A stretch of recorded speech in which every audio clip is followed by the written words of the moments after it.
afternoon, Kirsty Schneeberger, former chair of UKELA, and Ned Westaway, present chair of UKELA. Thank you so much for joining us for this premiere UKELA podcast.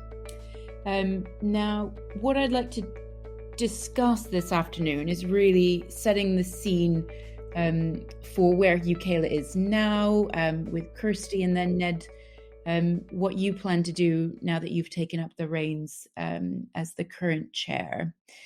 So starting with you, Kirsty, this is a very open question. Can you please help us out with the opportunities and challenges that you envisaged encountering? And we all know you had an unexpected speed bump in the form of COVID-19 during your tenure. We'll get on to that. But before you started as chair, what did you think the key opportunities and challenges would have been for your year as chair? Thanks, Nina. Hi, everyone. Hi, Ned. Good to see you. Yeah, it's interesting to try and really cast my mind back to then, because it feels like so much now is centered around COVID and what was happening in that context. But I think when I took on the role, I was speaking with Stephen Sykes and Anne Johnson, so my predecessors, about how they were preparing for it, and we had a bit of a discussion around some of the likely things that would come up. I think the first thing that we were always going to, and we did, manage to focus on and achieve, was the strategic review. So UKELA was coming into the end of its 2016 to 2020 strategic review cycle or plan. And so it was going to be necessary for that second half of 2019 and, early on in 2020 to focus on updating or refreshing our thinking on the strategic plan and engaging with our membership and our stakeholders around in the strategic vision and direction of UKELA. So I think that was the big ticket item that I was expecting and preparing for. We'll come on to that and how it panned out afterwards. But other things were, we were still in the sort of final phases of exiting the EU, and so I think the Environment Bill, as we were thinking about it then, that was going to be another big issue for us to focus on. And for both my predecessors, Stephen Sykes obviously was in the chair position when the referendum had happened and the results sort of declared and had to very quickly adapt to that, and Anne then sort of carried on the mantle with the Brexit task force and so on. So I think those were the two main items that we were going to be focusing on. And other opportunities that I was personally hoping to focus on were broadening our engagement and communications with our membership, and focusing on different modes and different ways in which we could engage with them, just to make sure that we were continuing to be relevant for members and sort of serve their needs as best we could. So that was sort of an additional thing that I had noted down as something I wanted to focus on. I didn't really imagine that we'd have a global pandemic at all. So that definitely wasn't on my list of things to watch out for. And obviously just managing all the finances and so on. And I think when you're managing a charity such as UKELA that tends to run pretty leanly, it is a lean organisation, it's very efficient, it's very effective. I think always having a weather eye on how much money is in the account and how much money is coming in. So those are main things that I was looking at to prepare for. Very interesting. Now, on the broadening engagement and accessibility of communications with members, I can say this podcast, for example, is a good indication that you've managed to carry forward that aim. In terms of the other aims, the strategic review, so when you were looking at the previous strategic review for dating back from 2016, did you note that all of the aims had been achieved? Had some become obsolete? Or was there unfinished business? And did you carry that forward to the new one, or did you choose to deal with any discrepancies in the aims and achievements of UKELA during that period differently in the new period? And in the limited time in which your present strategic review has been in place, how have you, in your view, achieved milestones and the aims set out there so far? I appreciate we're only partway into that period, but do you think we're on track to meet those new present aims? So I think the main learning when we were casting our mind back to the plan of 2016 to 2020, that was prepared. And actually, I was involved in that as a trustee, as I think, Ned, you might have been as well. Yeah, involved in the workshops and the sort of wider stakeholder engagement sessions in order to prepare for it. So I had some experience of that. But again, I think experience what it's like to go through the process of preparing a strategic plan and then something completely unexpected coming up. So the plan for 2016-2020 was finalised and sort of set before the referendum had happened. So looking into the 2020 and beyond strategic plan, we, in those initial meetings that we were having as an executive, so it was myself, the executive, and Alison Boyd, we were recognising that, you know, best laid plans can always sort of be undone, as it were, by unexpected things happening. So we did definitely have in our mind, how do we make the plan nimble and adaptable? How do we give it structure, and how do we make sure that, you know, there is enough content in there for it to feel like it's trying to do something, but equally you're not structuring it so rigidly that should something unexpected come up, and again, we didn't expect the unexpected that we did have to face in the end, but we were very much at front of our mind thinking, how do we make sure that the plan is nimble and adaptable? So that was the overall framing that I think we were going into it. And so there's quite a structural difference in the way that we prepared the 2020 strategic plan. I don't know what we're officially calling it, but I think I'll just call it that, Ned. Yeah, when we're looking into it, we sort of changed it structurally from the previous one. The previous one had been a complete mixture of sort of strategic vision and operational matters. And that meant that it was quite lengthy, it was quite involved, and it was quite dense in content. And that's really important for anybody to see what the plans and aims of a charity are.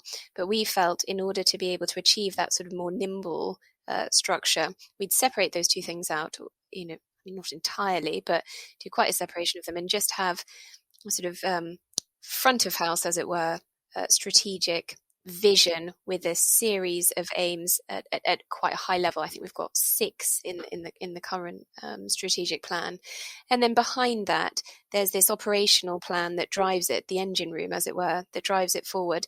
That it could be open for you know, we're not trying to hide it. It could be open for trustees or other members to have a look at, but really that's the sort of day-to-day operational you know, goings on of the charity and how we're going to ultimately drive forward to achieve the vision. So I think that was a bit of a departure from the way that the previous plan was structured before. Like I said, I think the curveball that was thrown into the 2016 to 2020 year was Brexit. And so UKELA needed to adapt to that quite quickly and almost establish an entirely new aim through engaging in Brexit matters and through establishing the Brexit task force and so on. So I think when we reflect on it, an awful lot was achieved. And I think I'm right in saying that the vast majority of aims that we had in 2016 to 20 were achieved, and I can look back at them and just double check that. But I think a great success of that period was that in addition to all of that, a lot of focus was you know, was put on Brexit. So that really informed the way that we were structuring the 2021. With regards to what has been, or a bit more of the detail of the 2020 plan and what has been achieved, there were a couple of additional aims that were put in there that were different or new to what UKELA had included in its plan before. One was around diversity and inclusion. So, golly, was it last year? I think it was last year, the summer of last year. We had the Black Lives Matter movement really wake us up to this issue of diversity and inclusion. And throughout the year, we, UKELA, did our best to try and respond to that and make sure that diversity and inclusion was sort of integrated and central to a lot of our events and how we're engaging with our membership. And so that it felt important. It is important that became a strategic aim in and of itself. And then another one, and I guess this was probably a bit of a personal interest of mine that I was very pleased that others got behind, was supporting the future generations, or the younger generations of the environmental law profession, and supporting them to be future leaders in environmental law. And I don't think we'd had a distinct aim like that before around engaging with what we would think of as young UKELA, or the younger members of the profession. So I was really pleased. Really pleased to see those included. In terms of how have we done so far, Ned, I don't know. Over to you. How's it going? I think we had podcasts like this. We have I think increased and widened the types of way in which we're communicating with and engaging with. We're not just sort of broadcasting out to members, but also engaging with members. And I think the membership in my tenure, I noticed, were very responsive to calls out. If you're interested in this topic, do get in touch. And I think e-law has been a really helpful vehicle to invite members to put themselves forward, to help on a particular sort of committee, working group, or ad hoc type project. And I felt that that was a really helpful way with engaging with the membership, but also improving our continuing to improve our website. I think what Louise is doing on social media is also excellent. But yeah, I think Ed, how else is it going? Well, I think what you say about diversity and inclusion and the next generation, they're really important, and they're not easy. UKELA has about 800 or so members, so we're quite small, and it's trying to get that message to a wider audience that's really, really important. I think, speaking for myself, and I think this applies to you, Kirsty, as well, I first came into environmental law partly through UKELA. I was a UKELA student member, and I didn't have any connections directly into law through my family or sort of wider associates in my life. So UKELA can provide a really powerful gateway into law, and obviously environmental law in particular, for young people and people from different backgrounds. But these are things that we need to actively keep pressing on. UKELA is really good at doing things like outreach events, careers events, and opening the door wide for those. But it's about getting the message a little bit wider than that. Last year we had our annual Ghana lecture, with a focus on diversity and inclusion. And we had Judy Ling Wong, who is a great advocate in this area, speaking. And we asked her not just to sort of rattle through various platitudes on the subject, but to actually say, well, what can UKELA do on this? What can UKELA members do on this? And the answer has to be that we have to actively support it. We have to go a little bit further to support it. So there's a few initiatives that we're looking at the moment, and I really hope we can do as much as possible, recognising that it's a real challenge. On other stuff, I don't know, Nina, whether you want to get into the other strategic aims now. But for my part, the real challenges that we have at the moment, beyond the membership and diversity inclusion, are maintaining influence across the United Kingdom. And this is a little uncertain. We've kept the strategic aims broad because we partly don't know what's going to happen, but we can see this increasing diversity of environmental law. I think environmental law in particular, across the UK, in Wales, Northern Ireland, Scotland's been different for quite a long time, and England. And it's keeping a sense of what's happening across the union that UKELA can really add to, and it clues in the name. It's the UK Environment Law Association. So we've had recently events in Scotland and Northern Ireland.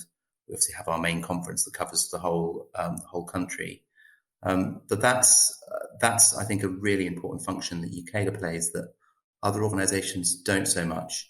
And there's more and more learning that we can draw from the different parts of the United Kingdom. So we can share thinking on, say, in Wales on future generations, say in Scotland and how they're doing their environmental watchdog. This is slightly different to the proposals under the Environment Bill in England. And UKELA can draw those threads together. So Kirsty mentioned the Brexit task force. That has evolved. It's now a governance and devolution group. And that's a really important function, I think, of UKELA to have a strong group that's responding specifically to some of the environmental governance challenges that, frankly, are cropping up all over the place at the moment. So we've got a great new pair of conveners for the governance and devolution group in Eloise Scotford and Colin Reid, Professor Colin Reid. I think they're both professors, to lead our work on that. The other big challenge is the second strategic aim, which is clear and accessible information. And this was something that came, I think, blazingly clearly out of COVID, which is the need for us to have a strong online presence. UKELA has always been good at in-person events and has had, certainly in the past, has had a really active range of seminars held in various locations across the country. But with COVID, we suddenly had to have lots of online events and online presence. There was, Kirsty will remember well, the interviews with Kirsty that we had, interviews with the chair in the COVID year. And we're putting some work now into trying to update the website to make it really fit for purpose, because that's our shop window.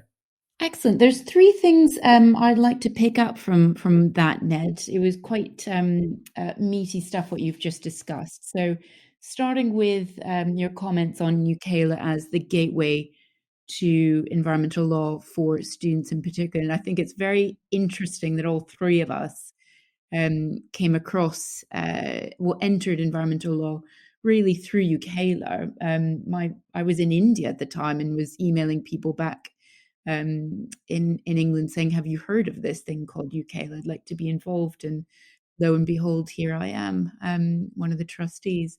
All these many, embarrassingly many years later. You mentioned, though, that you wanted to continue to get the message across. And I was just wondering if you could expand on what message exactly you were looking to disseminate, and then exactly to which audiences, if you have an idea of a specific audience that you'd like to reach. UKELA's tagline is better law for the environment, and it's broader than just lawyers. UKELA's membership has always been interesting in that regard. It's not narrow just to lawyers. We have members drawn from consultancies, but also interested members of the public. One really interesting thing about environmental law is how it engages a wider audience than I imagine some more niche areas of a specialist law, where an association in those areas would probably be limited to practitioners. So UKELA's message is for lawyers, but is also to have a wider reach, I think. It's to make sure that the message that the environment matters is heard both for the public, but also for those who are making laws, is to try to, in a way, bring forward and promote the purpose of environmental law. And the purpose of environmental law is a little different to other areas of law because, as I think Lord Hope said in that Walton case, the osprey or other wild creatures can't speak for themselves. They need the law to stand up for them. So environmental lawyers have this role for representing nature in all its different shapes and sizes. And that's a message that needs to be heard pretty widely, I think, Nina. The mission of UKELA is neutral. We don't take a line on particular issues. We didn't take a line on Brexit. We don't take a particular line on any of the more controversial issues. But we do say that environmental law needs to be effective. It's a difficult question, really. Where's this message going? But it's not just the message is not just to be contained within the echo chamber of UKELA members, but it's try to use the expertise and the passion of UKELA members to articulate why it is that we do environmental law and what environmental law is in its various sectors and why it matters to that wider audience. That's another one of our strategic aims. I think just towards the end there, Ned, you were sort of describing our collaboration efforts. So we are talking about effective collaboration with other entities and going beyond the environmental law sort of network as we know it, and actually making broader collaborations and engaging with other networks. And you mentioned our Ghana speaker, Judy Ling Wong, last year. We approached her in her capacity as, I think, chair of the Black Environment Network, for example, in that context. And so we're increasing our collaboration in all sorts of different ways. And I think it's absolutely right to be reaching a much broader audience than I think we would have ordinarily been, partly because COVID enabled us to, by going digital and being able to interact and engage with different people in a much more accessible way, and partly, I think, as Ned rightly articulated then, because that helps us achieve our overall vision or mission of better law for the environment. I don't know if either of you can answer this, but one thing that's occurred to me is it would be interesting to find out if the opportunities presented to us by COVID, which is moving everything online, and this strategic aim of broadening the audience that UKELA's messages reach, or that UKELA, its mere existence reaches, whether that's resulted in an increase overall in attendance. So whether event attendance over 2020 was higher statistically than 2019, for example. Do either of you know that? Do we have that data? I have a little bit of data off the top of my head. Ned, you might have something more detailed that you've been looking at. But for example, take annual conference. So typically we'd be looking at sort of around about 190 to 200 conference attendees, delegates attending in-person conferences, and it's a fantastic networking event, and we've all really enjoyed catching up and seeing one another face to face. Too much sometimes. Never too much, Nina. And that's and that's been fantastic to be able to do that, and UKELA provides a fantastic platform for that, as Ned has already said. Last year, when we decided to go digital, and I think this was a really important learning when COVID hit, and when we were still trying to work out what on earth was going on and how were things going to pan out and what did we need to do.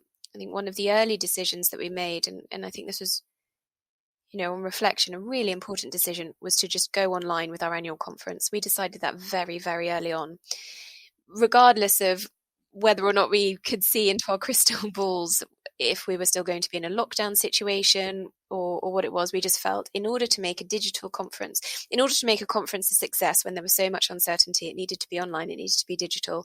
And in order to make that a success, we needed as much time, to prepare for it.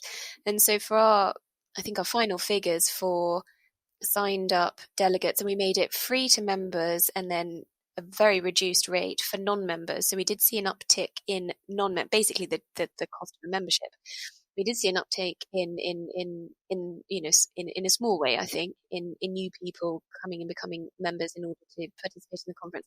But we had more than 500 people sign up to annual conference. So that's more than double what we would ordinarily have been able to, have in a room and sort of engage with and enable them to hear from all the speakers and network in that way, albeit online.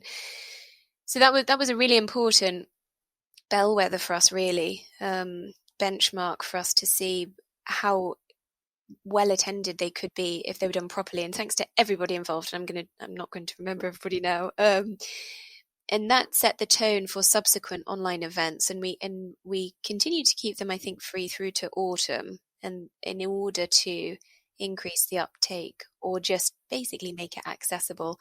And we had really, really healthy attendance. I don't have specific data, but we had feedback from people saying they would normally not be able to attend things because they were in a particular location, travel was a bit too much, in the context of jobs and so on, but being able to use an online platform meant that they were able to participate. And I just think that was really telling, and partly what then informed this strategic aim, that we've been discussing, what Ned has been discussing about updating the website and making sure that we can continue to use digital to engage across the board. But I don't know what other stats you've been looking at, Ned, what other analysis you've done, if you have any other hard figures. I didn't come prepared with hard figures, I'm afraid, but it's absolutely right. I mean, the numbers are much higher. So the numbers that you reach on an online platform are much higher, which is a really good thing. And the reality is that from this point onwards, we will be maintaining an active online presence for all of our events. There'll be some that may just be in person, but the only way to present environmental law to the whole of this, not the hugest in the world country, but it's a large kingdom where our message can be heard everywhere, is to have it as online events. So there'll be a hybrid element, I think, to conference going forward, I hope. But I think it's almost certain that there'll be an online presence for our conference from now on in. And as I say, I really hope we can improve our website. We're working on that and make sure that sort of a modern 21st century UKELA message is delivered to everyone.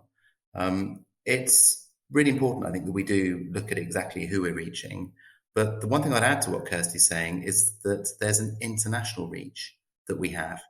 And that's not just in terms of people watching. So we have people watching from Australia, from America, from South America, in the most recent conference.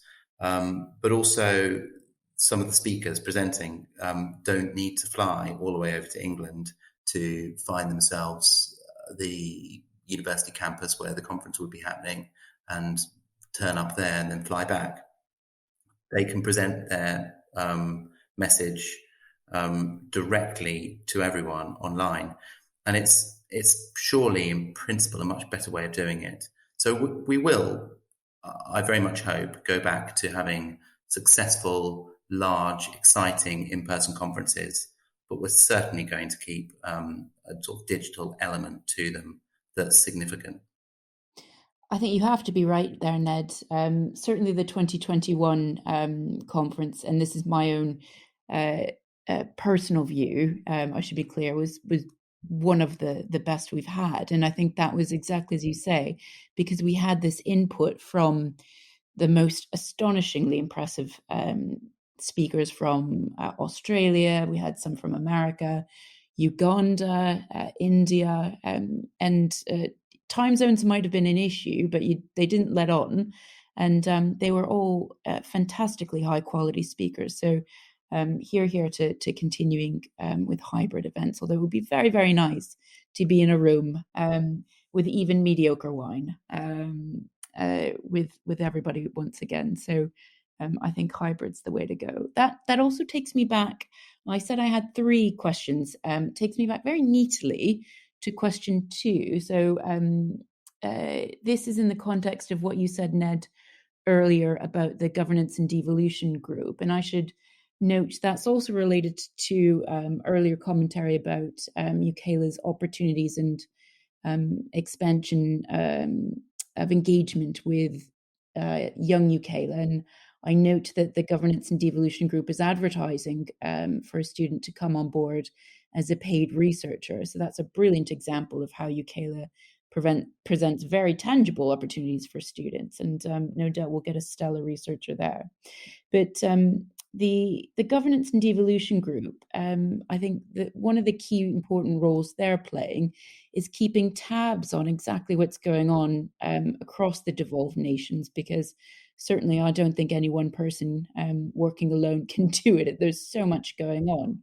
And my question is, one of the points that you mentioned, Ned, was maintaining influence across the entirety of the UK and learning from different nations. I think looking at the spectrum of organisations that operate across the UK, in environmental law, there isn't anyone really like UKELA. So it could play a role in sharing best practice and information on what exactly is going on. And I was just wondering if there is something more formal planned for how UKELA is going to spread information about these differing practices. I know Scotland's looking at developing an environmental court, for example. Wales is going an entirely different direction under the framework of the Future Generations Act. So lots of very interesting things happening that I know UKELA members would be very keen to hear about. And I'm very keen to know whether there's something planned for how that information is going to be disseminated amongst membership, or are events the way forward here? What do you know what UKELA is planning there? Well, UKELA has and will continue to have its devolved administration groups. So the structure of UKELA, where we do this, so we cover as much as possible, but we have a Northern Ireland group, we have a Wales Working Party, we have a Scottish group, and they all feed back into sort of the UKELA hub, so that we can get that learning. So every time we meet as a UKELA council, there's reports that are discussed from each of those groups to discuss activity and what's happening. I think conference is a really key moment where we can draw the threads together. So at the 2021 conference, there was various sort of sessions which covered the four administrations. I think we had actually we had the chair of the soon to be English regulator, and then similar from Northern Ireland, her equivalent in Scotland, and also a representative from Wales. So really interesting to have that discussion between sort of the four corners of the kingdom. As you say, Nina, they're all doing different things with different approaches. So I think events is part of it.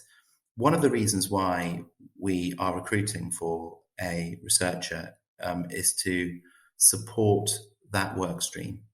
And I can't say, because we haven't decided exactly what the output will be for the governance and devolution group. It's there. It's well stocked with experts. It's got some really good conveners in Eloise and Colin. And I think the idea is that it will produce some high quality output that answers that question. What's the links? What are the lessons that could be learned from one part of the jurisdiction for another?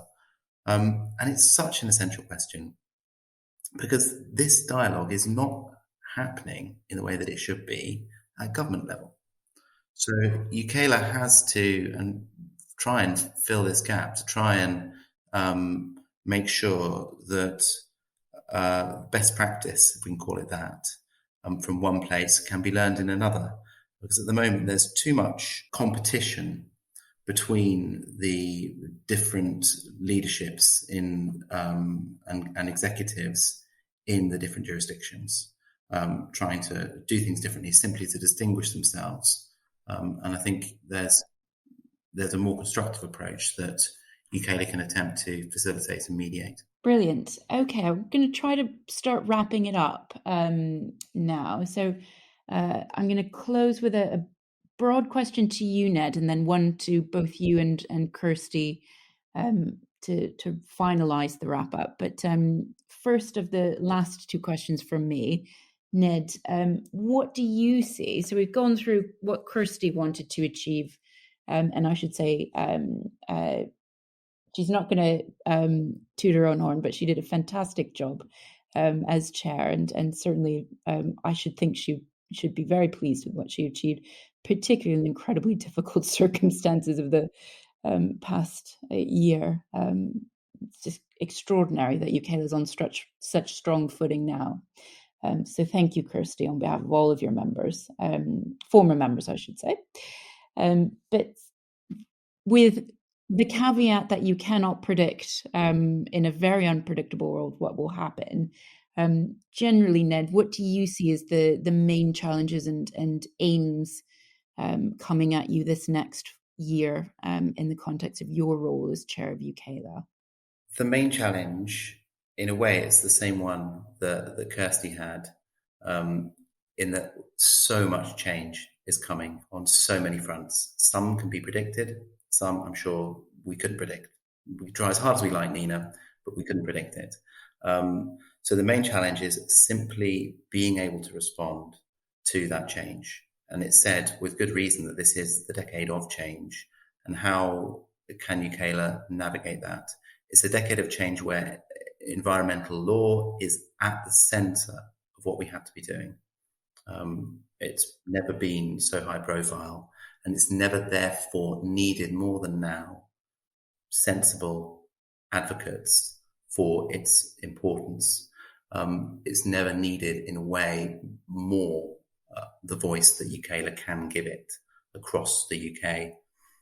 The other thing I think, and it goes back to the UK and the fragmentation of environmental law, is just maintaining that coherence.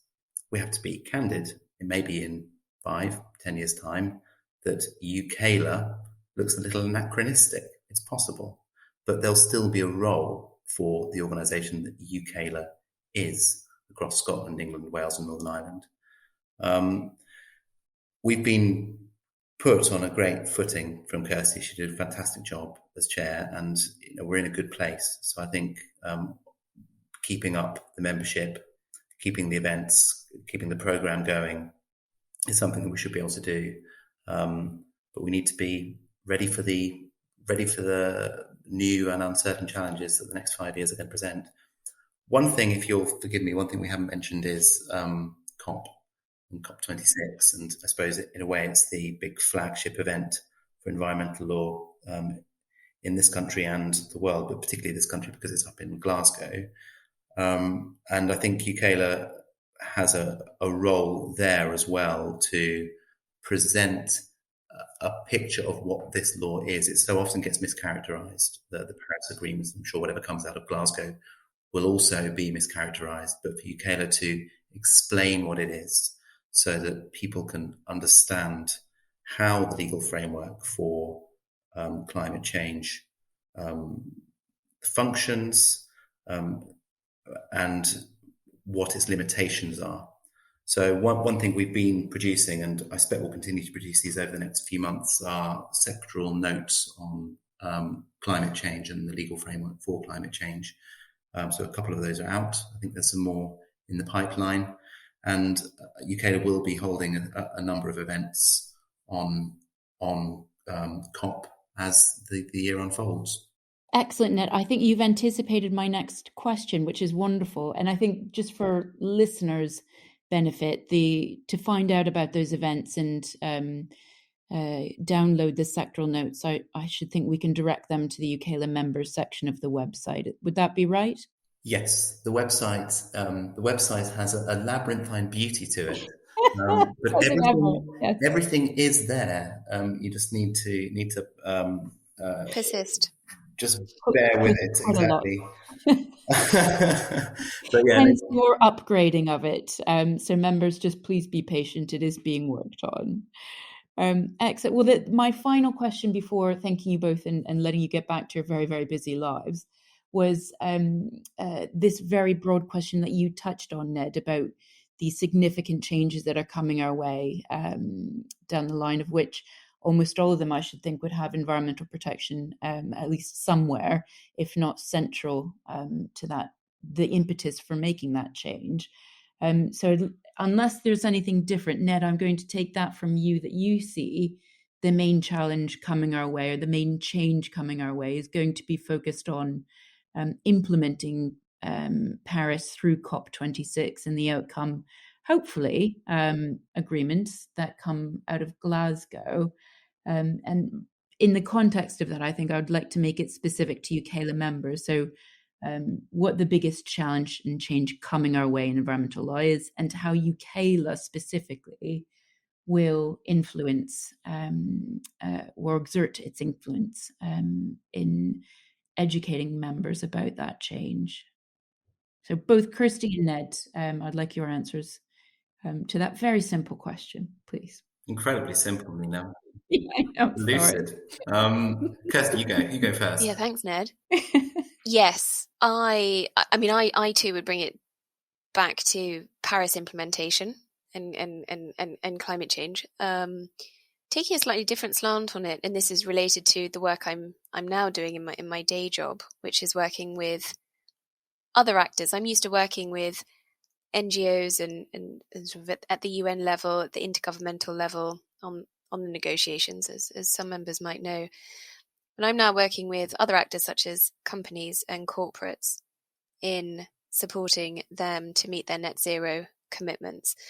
And I think in the context of COP26 and implementation of Paris, there's so much to be done around achieving net zero. The gap is still, well, it's a chasm. We know that, but we also know that there are many other actors who are already stepping up. There was some research just recently released looking at the Fortune 500 companies and their net zero commitments and what they look like and what that means in terms of where we're going to get to in achieving net zero. And I think our members, given the position that they are in, often advising a lot of these entities, corporates, companies, and others, can play a really important role in supporting them in understanding the action that they can be taking it. So I'm taking it very tangible here, and just give a shout out as well to something called the Chancery Lane Project. So the Chancery Lane Project has produced a sort of handbook on net zero, if I put it that way. And I think there's potentially an interesting collaboration there. And also it sort of takes a view of looking at what's it going to take to achieve net zero. So I would say that that's a great opportunity as well as one of our biggest challenges, because in the net zero context, we're not just talking about climate change in the way that I think we've previously known and understood it. We are also talking about biodiversity and the impact on the ocean and the restoration that needs to take place, on the land through afforestation, regeneration of land, but also in the ocean as well. And I think that's going to be a really crucial and vital part of achieving net zero. So I would sort of leave that one there for members. And I think just bundling it up into a tiny bit of learning from how do you respond to change when it sort of you wake up and it's there and you weren't expecting it.